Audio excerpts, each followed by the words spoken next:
Hi, my name is Sonja. I am a senior motion graphics designer at Kurzgesagt in a nutshell. We are a science channel on YouTube and create 2D vector animations for the channel and various clients. For our Skillshare course, I'm going to show you how to animate typical scenes from a Kurzgesagt video. We will cover animating a multi-stat screen, a split screen with simple characters, and also a more complex character animation. By the end of this course, you will have several fully animated scenes in the characteristic Kurzgesagt style. In this class, we are going to focus on animation within After Effects in 60 frames per second.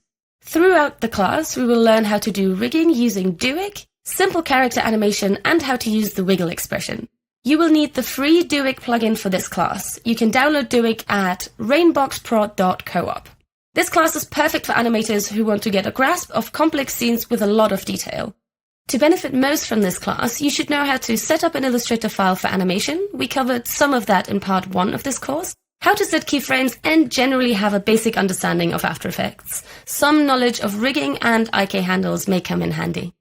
This tutorial is specifically meant for animators who want to learn the Kurzgesagt style of animation. Go ahead and download the Illustrator assets for your animation from Skillshare. Okay, let's get started.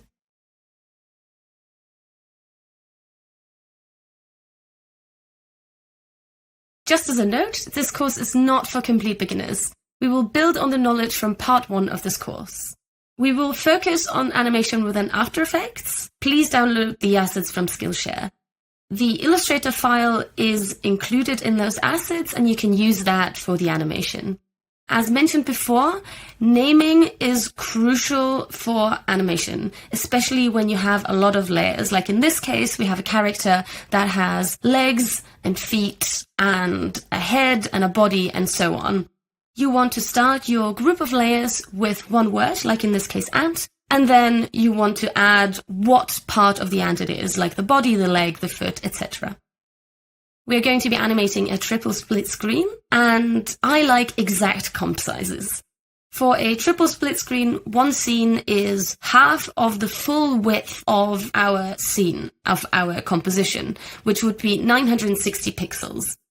Even though each scene is only a third of the size of a screen, we are going to have the Illustrator artboard and After Effects comp set to a slightly wider size, which is why we're going with the 960 pixels.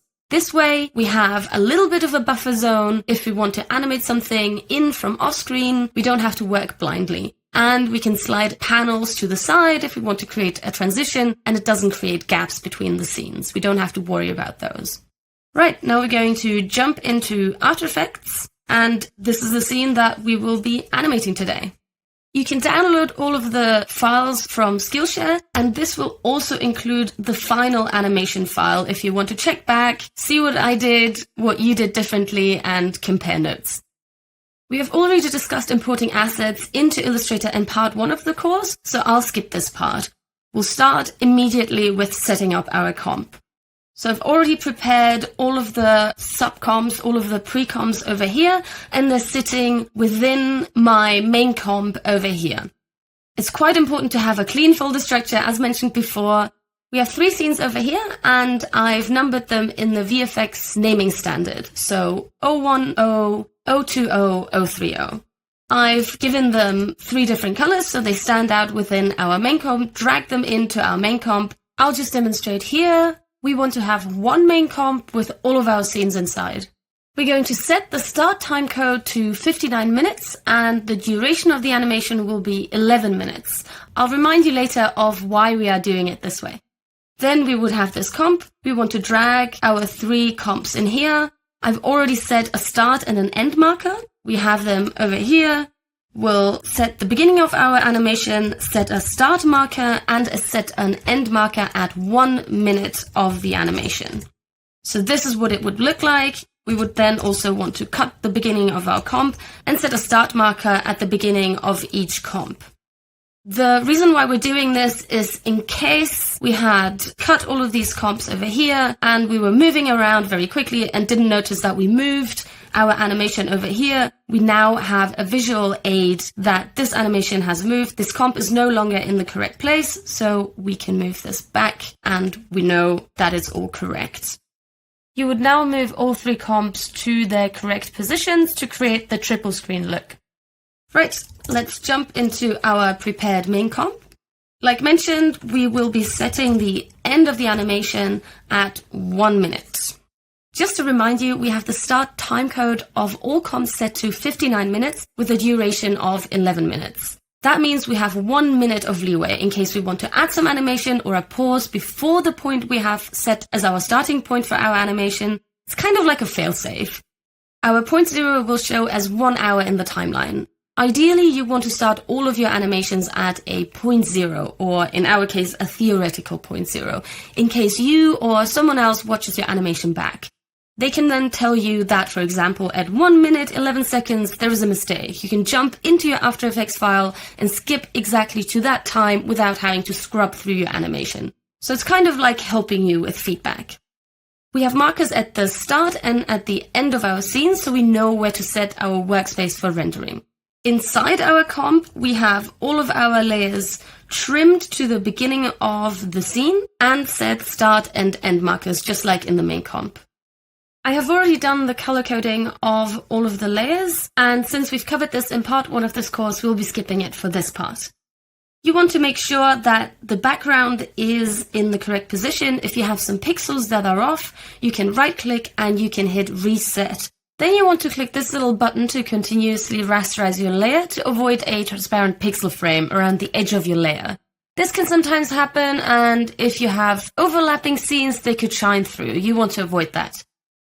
Now for a character, it's quite important to have a very distinct parenting dependency. So for instance, we have feelers over here, front and back, and we want them to be parented to the head. Same with the jaw, we want that one parented to the head. The head needs to be parented to the body, so that if we move the body, the head comes along. If we move the head in some way, the feelers and everything that belongs to the head will come along. Now, we've got thighs over here. These thighs need to be parented to the body. And then the second part of the leg is the leg. That needs to be parented to each corresponding thigh. You see I've named all of the legs, leg front 01 to 03. So we've got back legs and we've got front legs, and there's quite a lot of parts. So again, I'd like to point out that naming is crucial. Otherwise, you're just gonna lose your mind. Right, now that we've parented all of our legs to the thighs, we're gonna go to the foot, and we want the foot to be parented to the leg.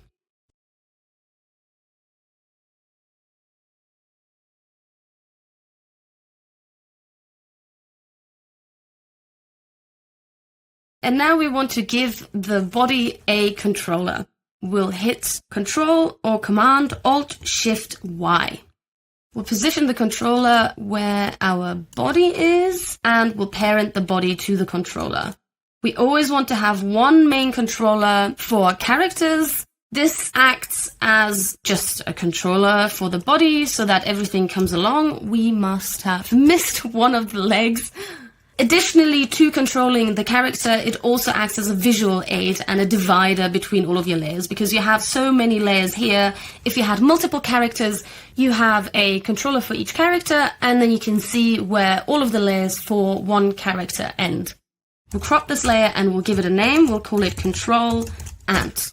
And let's check the leg, which wasn't parented to the thigh, and the foot, which we had parented. Let's check if everything is parented correctly. Yes. And we also want the shadow to come along. The shadow cannot be parented to the body. If you want to move the body, the shadow would move. So we want to parent the shadow to the controller as well. Now everything else can stay the way it is. If you like, you can also parent the leaves to the corresponding plant. Now we'll jump into the next scene. We have some jellyfish over here. So we want all of the jellyfish legs to be parented to the corresponding jellyfish. And we want each jellyfish to have a controller. So we'll hit Command Control Alt Shift Y. We'll crop that layer, move it to the position of the jellyfish, and rename that controller. And we'll do the same for all of the other jellyfish.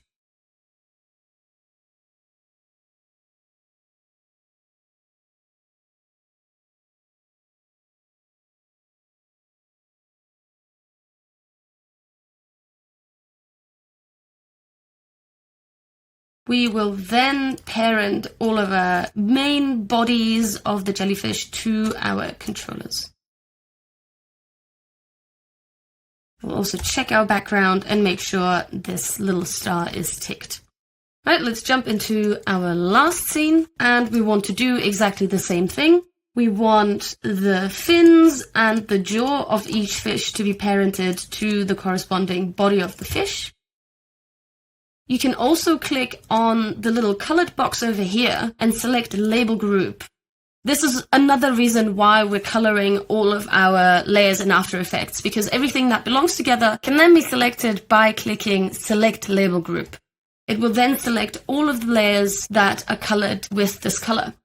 And then we can drag all of this to the fish body, and all of them are parented at the same time. It's a great trick. Now, we'll also add some controllers to all of these fish. I parented my fish to the controller immediately, and that was a mistake, because if I was to move this now, the fish would come with, obviously. So you want to move your controller before you parent your fish to the controller.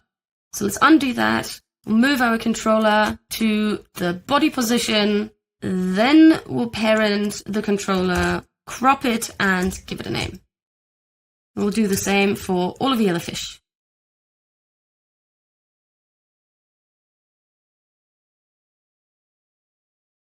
I use capital B and capital F to distinguish between foreground and background objects. That way the names are shorter and you don't have background something written out, because the longer your names are, the more space you need over here to display them. So you want to keep your naming very, very short. Now that we've done that, we want to position the anchors in the correct position for all of our characters. Let's begin with our first scene and the ant. We want the feelers to rotate from the base of the feeler over here. So we want to hit Y and reposition the anchor point of all of these objects. We also want to do that for the jaw, front and back jaw, and for the feet, thighs, and legs as well. It helps if you solo your layers and then you can see just that one layer without having to turn everything on and off all the time. You can also do that for multiple layers at the same time if you just want to look at one entire leg with all of its parts. That way you can see where the rotation needs to sit in correlation to the next part. You want to be moving the anchor points to where the foot or where the part of the body is going to be rotating.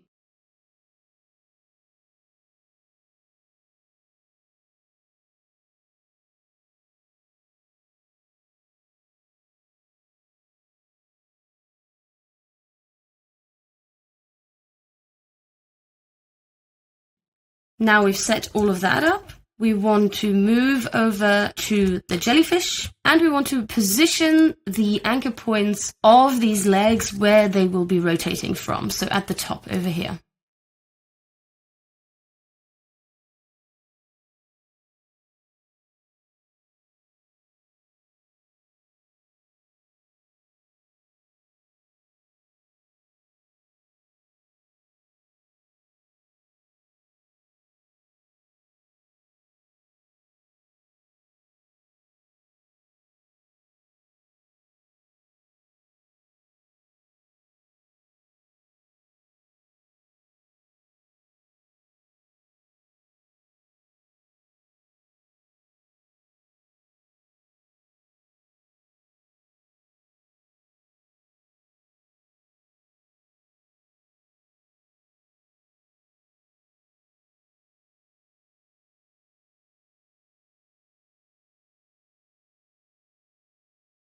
Now that we've done that, we'll skip to the last scene and again do the same. You can zoom into your scene by using the scroll wheel on your mouse. You can also use Shift to move your anchor point horizontally or vertically in a linear fashion. If you hold Command or Control, it can also snap to a point.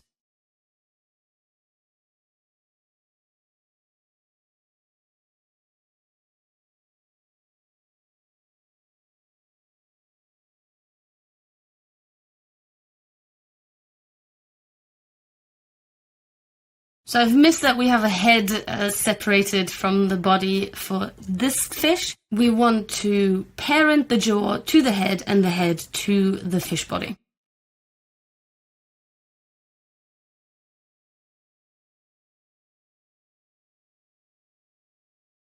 So since we can't see the fins over here, we can move the fish into the scene for now.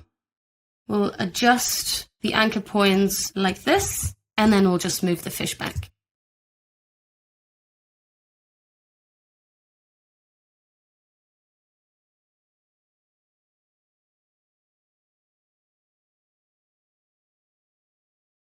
Now that we've done that, we can start animating.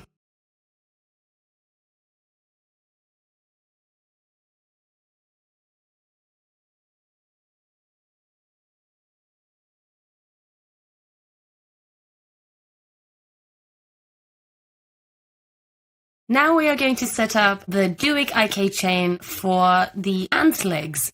IK stands for inverse kinematics and is used in animation to link multiple parts of a limb, like the thigh, shin, and foot of a leg, so they react to the movement and rotation of their parent intuitively, without having to animate each individual part. You will see what this means exactly once we have set up our IK chain.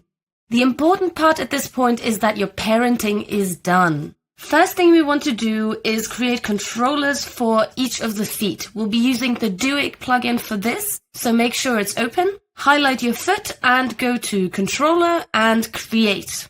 We'll move the controller just above all of the parts of one limb, and then we'll continue doing the same for all of the other feet.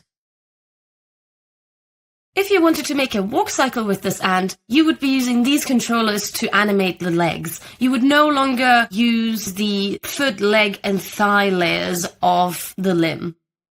Now we want to link the controllers into an IK chain. For this, we want to highlight all of the parts of the limb from the outside to the inside of the body. So we'll start with the foot, then the leg, thigh, and then the controller. Then we want to click on IK, and we want to make sure that we have 2-layer IK and goal selected, and lock and shy layers after creation toggled. This means that the original layers will be locked, and they will be shied. So just like we have shied all of the other layers that we're not using at the moment, they're still there, they're just kind of hidden from view. From the animation standpoint is that you don't want to use the original layers anymore once you've set up your IK chain. You will be using the Duic controller. So let's do that. We'll create the first IK chain. You've seen that the layers disappeared. They're not gone. They're right here. They're just shy at the moment. Now that we've done this, we want to make sure that the controller works and the IK chain is set up correctly. So we'll move this leg, and as you can see, everything is following this controller. Everything is rotating and bending just like a real leg would. That's exactly what we want. We'll now do that for all of the rest of the legs.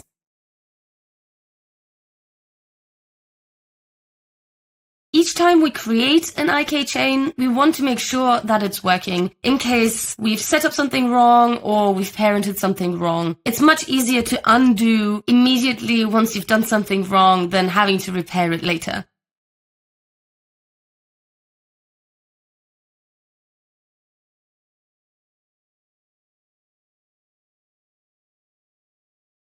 So as you can see, something went wrong here. So we'll undo this and we'll just check what went wrong.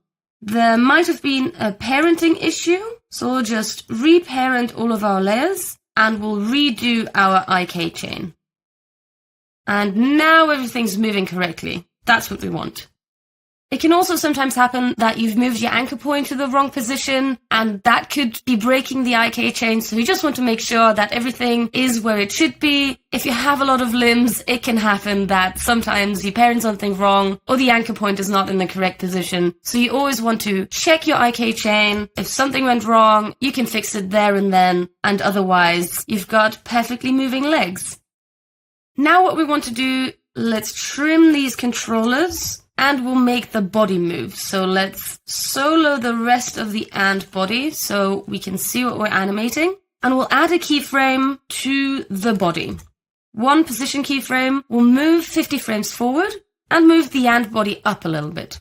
You can already see how the legs are moving intuitively with the body position. You don't have to add any rotation, you don't have to add any keyframes to the controllers or any of the leg layers, it's just moving along. And that's what an IK chain does.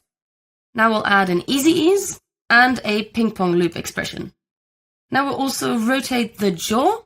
We'll add a rotation keyframe here and we'll start at 50 frames just to add a little bit more diversity to the motion. So not all of the keyframes start exactly at the same time. We'll move 20 frames forward and we'll have the first keyframe at plus 5 degrees for the front jaw and minus 5 degrees at the back jaw. And we'll just reverse these to minus 5 degrees and plus 5 degrees. We'll add easy ease. We'll move 20 frames forward and we'll copy paste by marking these keyframes, copying and pasting them here. Now we'll move forward 130 frames. We'll copy paste the whole lot, front and back. Then we'll move forward 90 frames and we'll change this to plus 5 degrees for the front jaw and minus 5 degrees for the back jaw. The reason we're doing this is just to add a little bit of irregularity to the jaws, so the animation isn't so predictable. If we could have just done the first set of keyframes and added a loop expression, and that would have been fine. But that would have been a very regular kind of clamping of the jaw continuously throughout the entire animation. Now we have a bit of clamping, a pause, some more clamping, and then a different length of a pause. So it's a little bit more interesting to watch. Now we want to add a loop expression. Hold Alt as you're clicking on the stopwatch, and we can just leave the expression as it is, as it's a cycle expression as a standard. And now we have a breathing, clamping ant.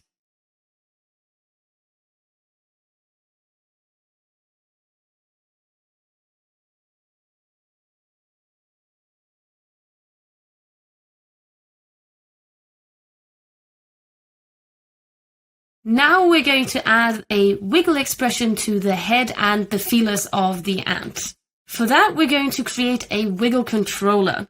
If you want to wiggle a lot of objects in your scene, it's great to have a controller, because if you want to make changes later, you want the wiggle to be a little bit stronger or more frequent, it's easier to make those changes to one controller rather than having to go into each expression of each layer that has the controller added to it.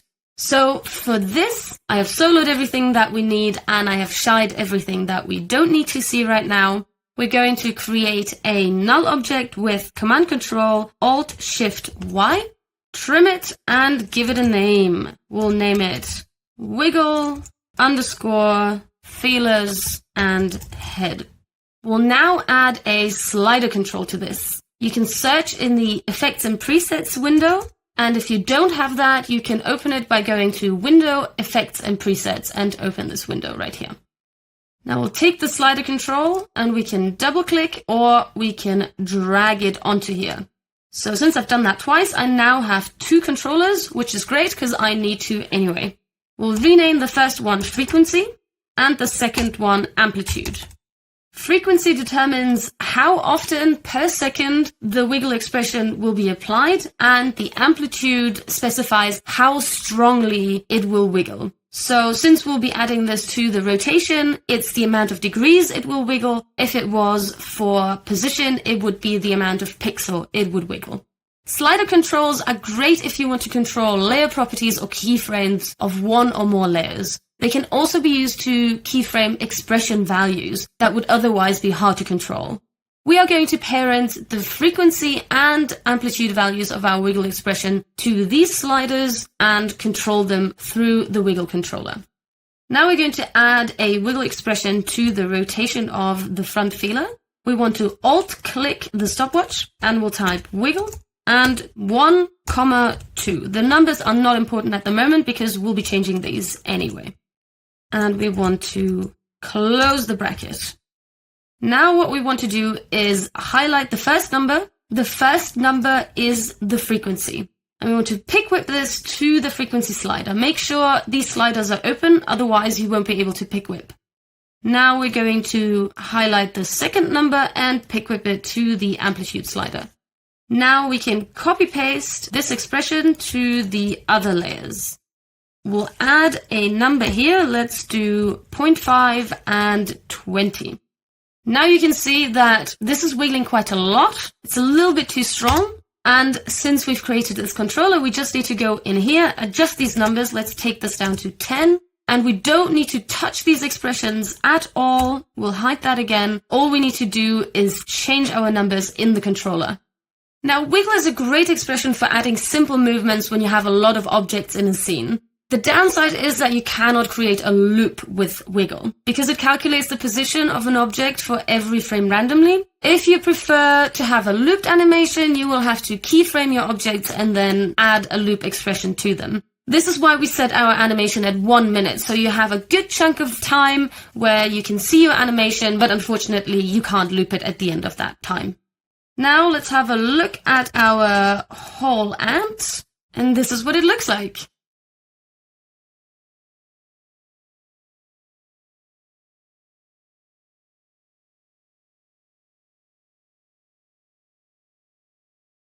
What we want to do now is take this wiggle controller and copy paste it to this jellyfish scene.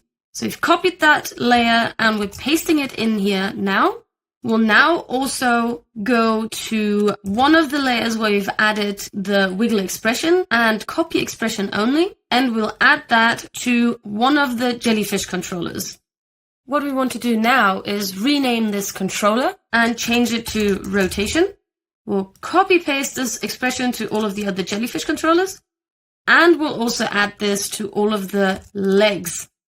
Now we want to adjust the controller. Let's take this down a little bit. Seems like they're wiggling quite a lot. That's great. Now we want to duplicate this controller and rename it position. Now we want to copy expression only from the rotation and paste this onto the position. We'll open that expression. You can also hit EE and it will show you all of the expressions of that layer. And we'll want to change the name of the controller in this expression. So we want to remove rotation, change it to position, and now the position will react to this controller rather than to the rotation controller. And then we can up this a little bit because 5 pixels is not very much movement for position. We'll now take this expression from the position and add it to all of the other jelly controllers. Now, as you can see, the legs are rotating and the jellyfish are wobbling in the ocean. So if we were to adjust this controller, we can make this a little bit extreme. Now they're wobbling around, but as you can see, the legs are still rotating at a very small pace. Let's put this back to 20. We can maybe up the rotation, and now they're going crazy. So you can see it helps quite a bit having the dimensions separated onto 2 controllers. Of course, you could also have these sliders on 1 controller, but I prefer having them on 2 separate controllers. That way I can just toggle this open and close and I know exactly what I'm working with. Right, now the jellyfish are done and we'll move on to the fish scene.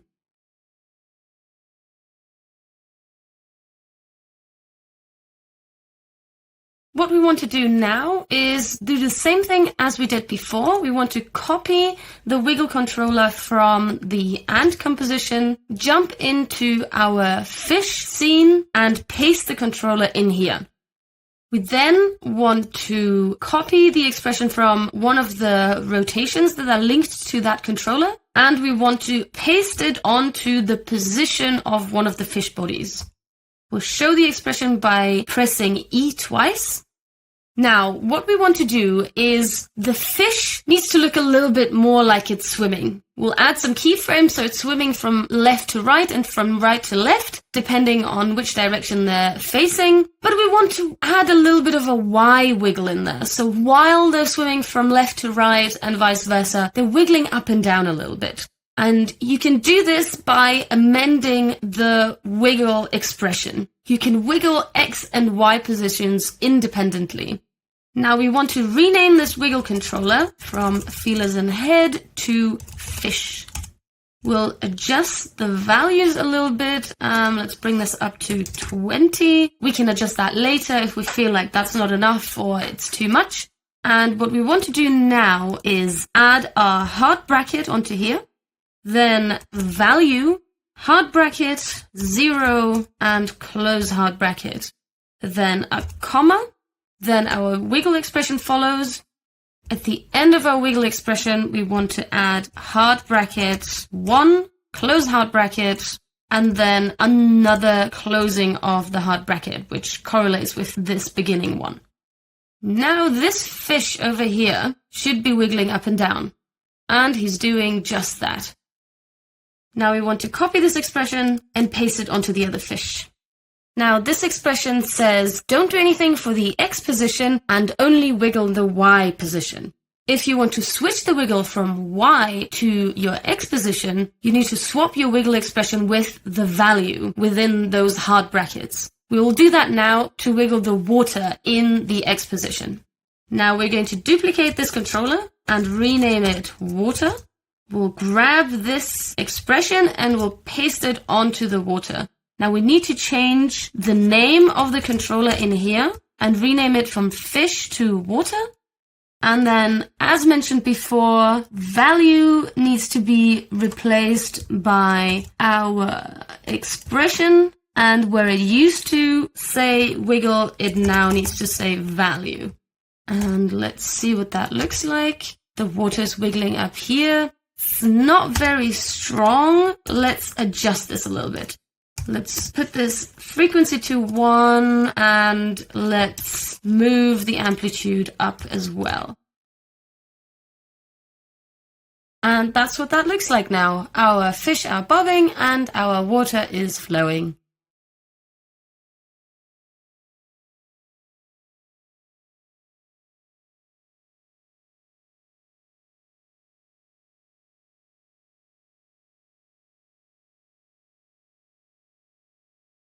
What we're going to do now is make those fish swim. So we want to add some keyframes to the position of the fish controller, and then we'll add another keyframe all the way at the end of our scene, which is at 1 minute. And we'll just drag this controller across the screen, and we'll do the same thing for the other fish. So we want this one to begin here and end somewhere around here. We'll do the same with the front fish and move it somewhere around here. Now, what we are trying to achieve is that the front fish is swimming a lot faster than the back fish. A little bit like a perspective shift. The front is always moving faster than the back. So I think that we can have the middle fish move past a little bit and the very back fish a little bit less far. So maybe something like this. Right, that looks good. Now we want to animate the fins. We'll start with the front fish and with fin 04. We'll add a rotation keyframe and we'll move 30 frames forward, zoom in a little, and we'll rotate this by 15 degrees. We'll add an easy ease and a ping pong loop. Now we'll copy the frames, including the expression, just by clicking on rotation and adding it to the beginning of fin 05 and 06. Now we'll shift these back 10 frames and 10 frames again for fin 6. We're doing that to add a little bit of dynamic to when the fins are moving, so they're not moving all at the same time. This will add a lot more life to the fish and realism to the swimming. Now we're going to do the same for fin number 2, 30 frames forward, and we'll rotate this one minus 15 degrees. We'll add easy ease and steal the expression from the back fins, paste it onto this one, copy the entire rotation including expression and add it to fin 1 and 3. Now we'll shift these back 10 frames and we'll shift number 3 back 10 frames again. Now we'll mark all 3 of them and shift them back a further 5 frames. Now we'll repeat all of this for the other fish. Plus 15 degrees, easy ease, steal the expression, paste it on, copy and add to thin 4, shift back 10 frames, and now number 1 rotation plus 15 degrees.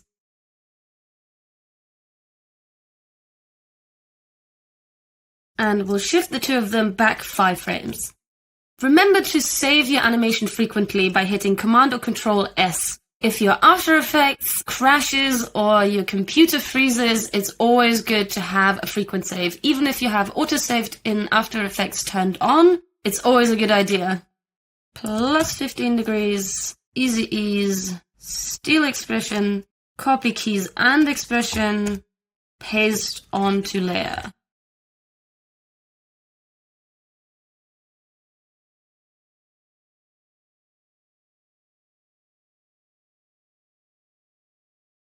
Now we want to do the same thing for the jaw. Let's start with the front fish and let's rotate the jaw. We'll move forward 50 frames and rotate this 5 degrees. Easy ease, loop expression. And we'll do the same thing for all the other jaws. We'll rotate this minus 15 degrees. And we'll rotate this plus 15 degrees. We'll also shift the jaw of the backfish back 25 frames. Again, just to add a little bit of dynamic so they're not all moving at the same time. Now, let's have a look at the entire animation.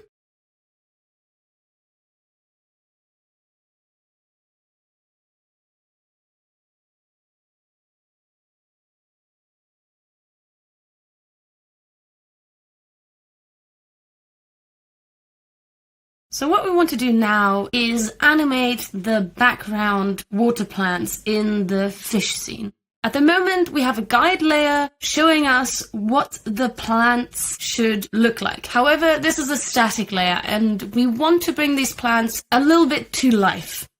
We will create a pre-comp of this layer that we will duplicate and spread across the background. First, we'll create the comp out of plants 01 top, which is this one representation of all of these plants in the background. We'll hit Command, Control, Shift, C, and we'll name this layer 030A because it's part of the scene 030 right. Call it right, plants top. We want to leave all attributes in this comp. By ticking this, our comp is automatically cropped to the size of our layer and the start of the comp is also trimmed within the parent comp. This feature is very restricted and doesn't work in all cases, but in our case, it's great. For example, you can only use it for pre-comping one layer or layers that don't have the continuous rasterization ticked on. You can also not use it for layers that have been converted to shapes. But like I said, in our case, it's perfect, so we'll do that. Now, as you can see, this is our comp now. We'll add a start marker immediately. We'll move in. We'll crop the layer. We'll add a start marker again here as well. We'll change the layer color before and also the comp layer color. And we can also do that in the project window. So now all of them look the same, which is great. Now we want to create shapes from this vector layer. We can remove the original layer. We don't need that one anymore. We'll toggle open the contents and also the groups. And we'll delete this merge path. We'll set keyframes to the path. We'll move forward 100 frames. We'll set an end marker. And we'll animate this down a little bit. So we kind of want this plan to sway from left to right. So kind of from here, a little bit to from left to right. We don't want this animation to be too extreme. Right, so we'll move to our end marker, we'll go back to our parent comp, and we'll add an end marker to this comp as well. The reason for that is because we want to add a time remap. and we want to add keyframes to both of the markers that we have set here. We'll remove the beginning keyframe and the end keyframe. We will add a ping pong expression and see how this animates. So we definitely want to add some ease to these keyframes. And now we want to duplicate this comp and position it approximately in the same positions as our reference layer over here. So as you can see, I've set this layer to be a guide layer because we don't actually want this layer to render. It's just for us so we can position this plant composition. I've done this beforehand, before we started animating. So you probably want to do the same in case you have not done this yet. Now we'll turn off our ground layer for now so we can see a little bit more, and we'll start duplicating this comp. We can also right-click, transform, and flip horizontally, and then we can rotate this by hitting W on the keyboard and just repositioning this layer. Doesn't have to be 100% accurate, we just want it to be just approximately in the same position.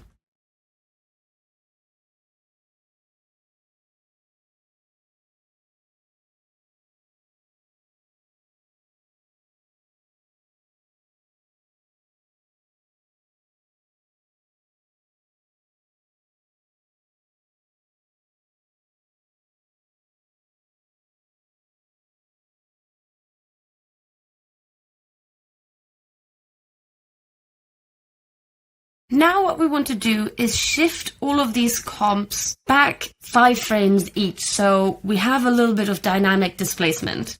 Of course, if you already have a plugin or a script to do that, please go ahead and use that. It's very handy, but for those of you who don't have that, you can just do this manually.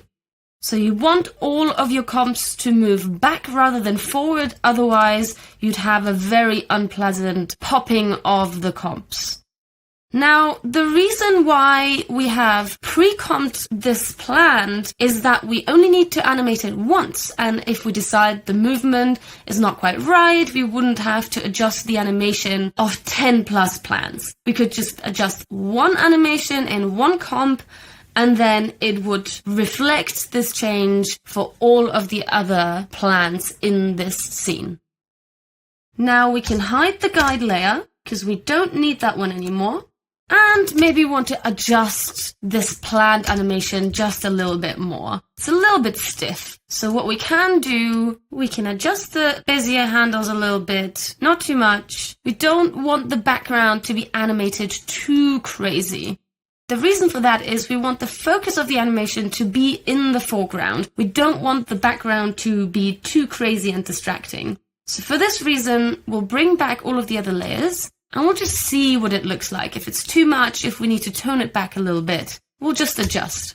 So I still feel like the background is a little bit too much. So let's just bring that down a little bit. Let's bring this back. You can skip between the beginning and the end of your work area by hitting Shift and Home and End on your extended keyboard. Let's have a look at that. That looks appropriate. Now, if you feel that the motion is also too fast and you want to stretch it across more keyframes, you can adjust time remapping keyframes. So at the moment, we have them set across 100 frames. If you wanted to, you could stretch this keyframe and the animation would play slower, as you can see on this little guy over here. But for me, this animation looks great, so let's leave it the way it is.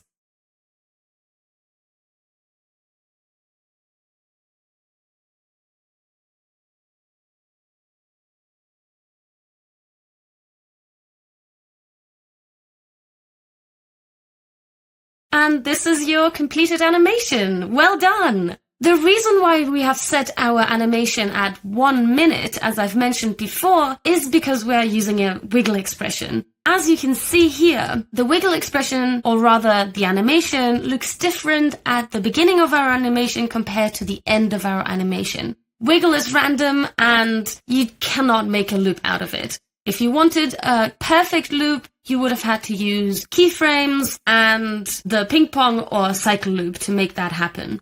But I wanted you to try something new, use the wiggle expression, and that's why we set up our animation quite long. Of course, you can make this animation longer or shorter, whatever you prefer. The wiggle and all the loops that we've created today will animate until the end of time, so you can make your animation as long as you prefer. Now, if you want to render your animation, you want to make sure that you have your workspace set at the start of your animation by hitting B, and at your end marker by hitting N. Now you can hit Command or Control Alt M to send it to the media encoder for rendering. If you don't remember how to render your scene or what the most suitable render settings are, please check part 1 of this course, which is all about rendering your scene. Now have fun with your ocean-themed animation. Thanks, bye!